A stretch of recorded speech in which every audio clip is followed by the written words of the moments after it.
এ জগতে হায় সেই বেশি চায় যার আছে ভুরি ভুরি। ঠিক সেটাই, যার অনেক বেশি আছে সে অনেক বেশি চায়। এমনটাই ঘটেছে বাংলাদেশের জান, বাংলাদেশের প্রাণ সাকিব আল হাসানের ক্ষেত্রে। তার বিরুদ্ধে গ্রেফতারি পরোয়ানা জারি হয়েছে। সেটার চাইতেও বড় সংবাদ হচ্ছে কর ফাঁকির দায়ে তিনি এবং তার মা ফেঁসে যাচ্ছেন। তিনি তার মায়ের অ্যাকাউন্টে বিপুল পরিমাণ টাকা রেখেছেন।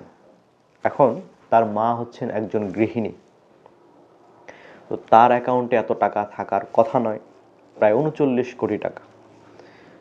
তো তার অ্যাকাউন্টে এত টাকা থাকবে এটা কোনো স্বাভাবিক বিষয় না। আবার অন্য দিক দিয়ে যদি আপনি চিন্তা করেন, সাকিব আল হাসানের মা, তার অ্যাকাউন্টে একটা এরকম বড় অঙ্ক থাকতেই পারে।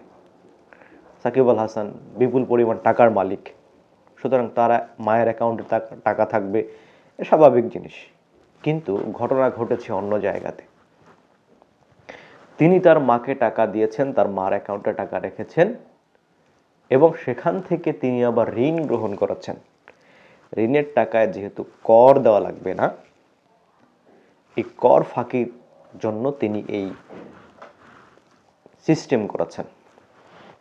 অর্থ কেলেঙ্কারির দায়ে সাকিব আল হাসানের নাম বেশ কয়েকবার উঠে এসেছে। শেয়ার বাজার সহ বিভিন্ন জায়গায় তিনি এরকম কেলেঙ্কারির সাথে জড়িত। আপনারা সবাই এই বিষয়টাতে একমত হবেন যে সাকিব আল হাসান টাকা পয়সার ক্ষেত্রে একটা ভিন্ন তার ক্যারেক্টার। আন্দালিব রহমান পার্থ একবার একটা কথা বলছিলেন যে সাকিব আল হাসানকে আল্লাহ সব দিয়েছেন, শুধু তার মনুষ্যত্ব দেন নেই তার মধ্যে। মানে একটা ভালো মানুষ হওয়ার জন্য যে গুণাবলী দরকার সেইটা নাই তার মধ্যে। টাকা পয়সা সব কিছু আছে, আল্লাহ তাকে সম্মান দিয়েছে, টাকা পয়সা দিয়েছে, সব কিছু দিয়েছে, কিন্তু ওই একটা জিনিস তাকে দেয় নাই।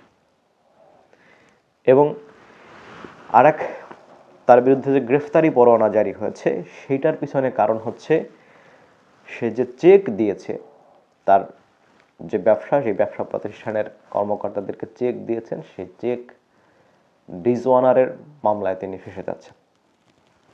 এই হচ্ছে ঘটনা। এখন এটাও বলবেন যে এরকম একটা ব্যক্তি, তার বিরুদ্ধে সমালোচনা, আলোচনা বিভিন্ন সময় বিভিন্ন কিছু থাকবেই, সেটাও স্বাভাবিক।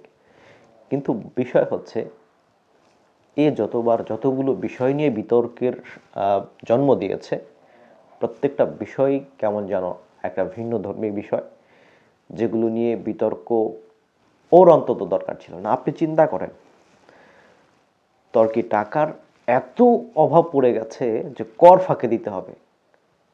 ওর মতো ব্যক্তি যদি কর ফাঁকি দেওয়ার চিন্তা করে বাংলাদেশে, তাহলে কর দিবে কারা? এদেশের সরকার চলতে হবে, দেশ চলতে হবে। তো দেশকে যদি সে এতটুকু ভালো না বাসতে পারে, ভাই আমরা 2-4 পয়সা যা ইনকাম করি তা থেকেও আমরা কর দিই, তাহলে তোমার কেন সমস্যা? এইরকম ব্যক্তিরা যদি এরকম ফাঁকির চিন্তায় থাকে, তাহলে দেশের কল্যাণ হবে কি করে? এদের মানসিকতা এই হচ্ছে, এদের অবস্থা। এরা বড় হয়ে কি লাভ হবে? দেশের কি উপকারে আসে? ধন্যবাদ সবাইকে। আসসালামু আলাইকুম।